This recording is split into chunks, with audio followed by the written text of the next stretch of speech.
Hello, curious minds. Welcome to an exciting journey into the world of biology, brought to you by Synapse. Today, in our ICSE Class 9 Biology chapter on 5 Kingdom Classification, we are diving deep into a fundamental concept, the concept of species. We'll explore what makes a group of organisms a distinct species, why it matters, and how scientists define these boundaries. Get ready for an adventure that will take us from easy explanations to the most complex ideas, challenging your understanding at every level. Let's start our journey at the easy level, where we'll grasp the very basics of what a species truly means. Imagine a group of animals or plants that look very similar and can have babies together, and those babies can also have their own babies. That's essentially what a species is. It's a group of living organisms that can interbreed naturally to produce fertile offspring. Think about all humans, we are all part of the same species, Homo sapiens, because we can all have children who can then have their own children. This ability to successfully reproduce is the hallmark of belonging to the same species. So, what are the key things that define a species? First, members of the same species usually share many similar physical features. They look alike, have similar body structures, and often behave in similar ways. Second, and most importantly, they can interbreed, meaning they can mate with each other. And third, their offspring must be fertile, capable of reproducing themselves. For instance, a horse and a donkey can mate to produce a mule, but a mule is infertile. This tells us that horses and donkeys are distinct species. Scientists use this concept to organize and understand the incredible diversity of life on Earth, which is crucial for studying and protecting different organisms. Time to test your understanding. Here are 3 practice questions to see how well you've grasped the easy level concepts. Take a moment to think about your answers. Ready to go a bit deeper? Let's move on to the medium level, where we'll explore the main definition of a species and its nuances. At the heart of the species concept lies the biological species concept, proposed by the renowned biologist Ernst Mayr. It defines a species as a group of natural populations whose members can interbreed and produce fertile offspring, but are reproductively isolated from other such groups. This means they cannot successfully breed with members of other species. This concept emphasizes the importance of gene flow within a species and the lack of it between different species. It's a powerful tool for understanding evolutionary relationships and biodiversity. The key to the biological species concept is reproductive isolation. This refers to the mechanisms that prevent different species from successfully interbreeding or producing fertile offspring. These mechanisms can be broadly divided into 2 types, prezygotic barriers and postzygotic barriers. Prezygotic barriers prevent mating or fertilization from even happening, like species having different mating seasons or living in different habitats. Postzygotic barriers, on the other hand, occur after fertilization, preventing hybrid offspring from developing or being fertile, like the example of the infertile mule.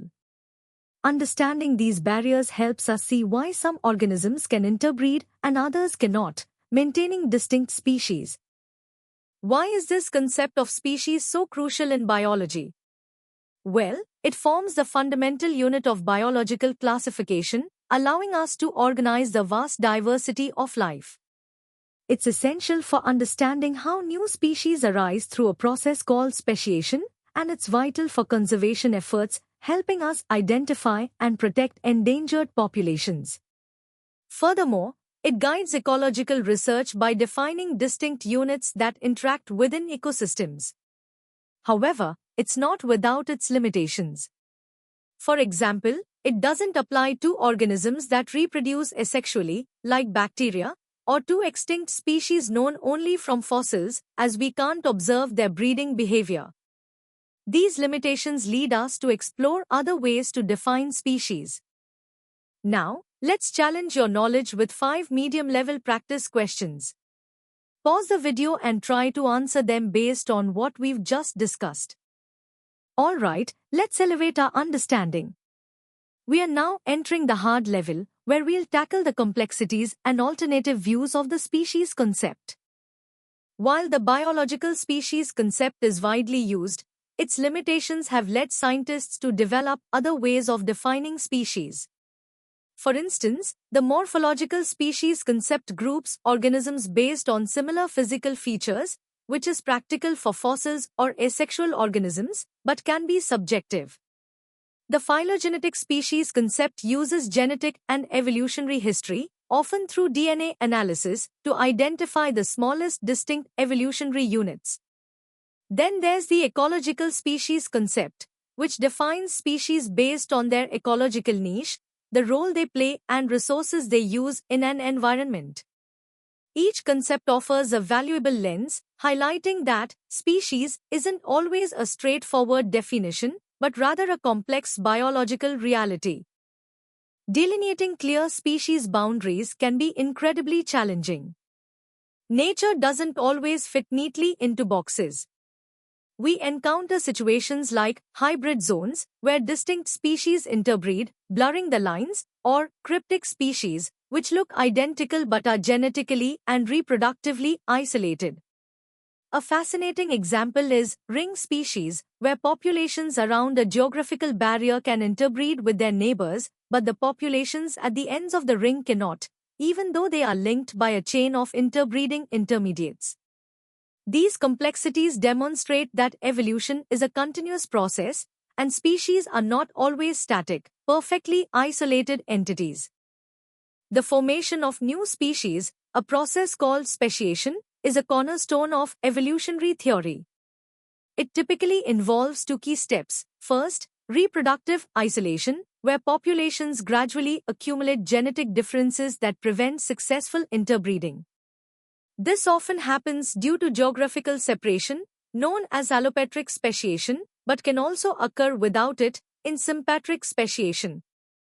Second, genetic divergence occurs as populations evolve independently through mutations, genetic drift, and natural selection, adapting to their specific environments.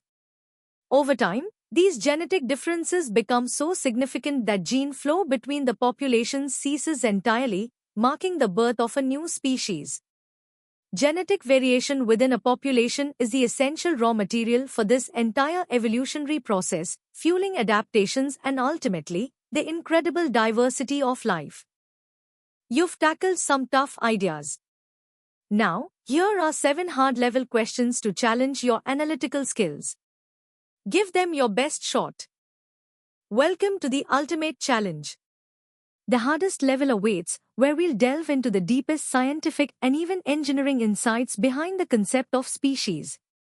Prepare for a truly comprehensive understanding. The journey to understand species began centuries ago. Early naturalists like John Ray first articulated the idea of species based on common descent and ability to produce similar offspring. Linnaeus then gave us the hierarchical classification and binomial nomenclature, but saw species as fixed. Darwin's theory of evolution fundamentally changed this, introducing the dynamic nature of species. It was Ernst Mayr in the 20th century who solidified the biological species concept, emphasizing reproductive isolation.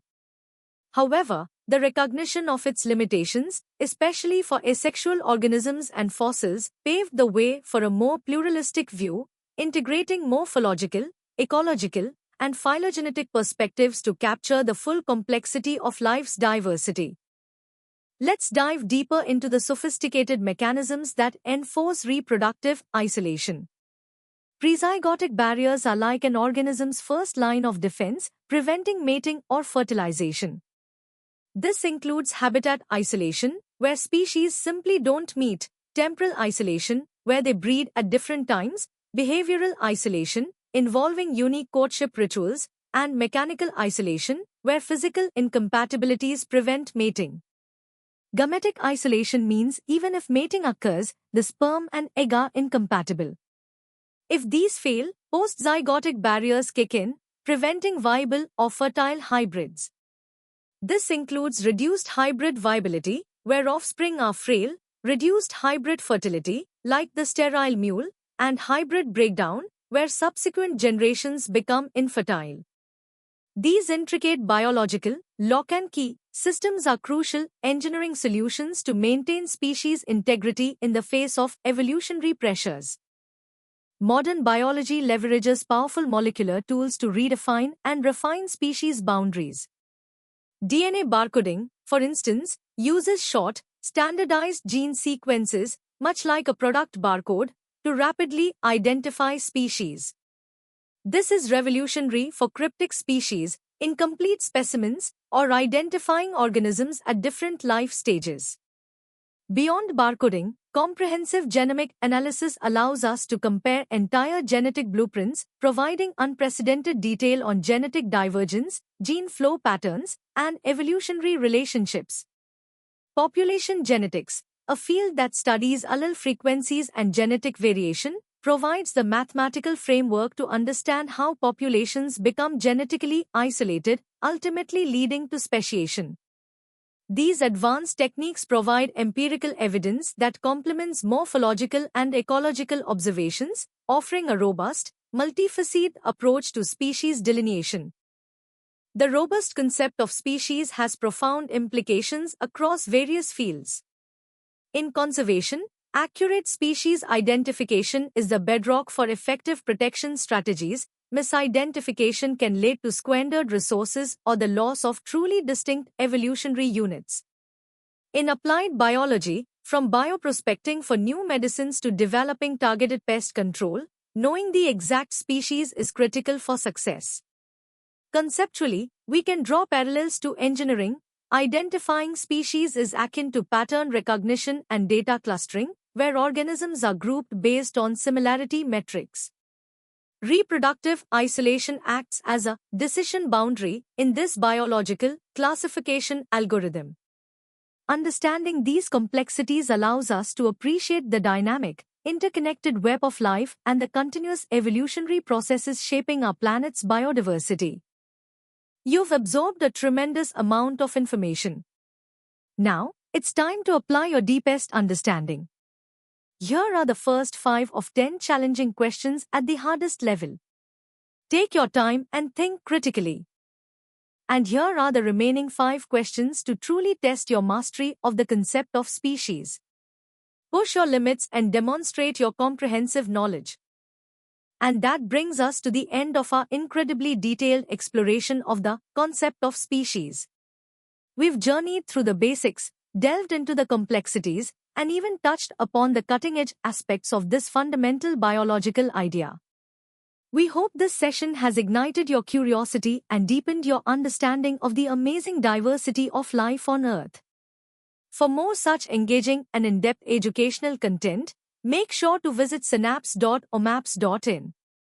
Don't forget to like this video, share it with your friends, and subscribe to our channel for continuous learning. Keep exploring, keep questioning, and keep growing with Synapse.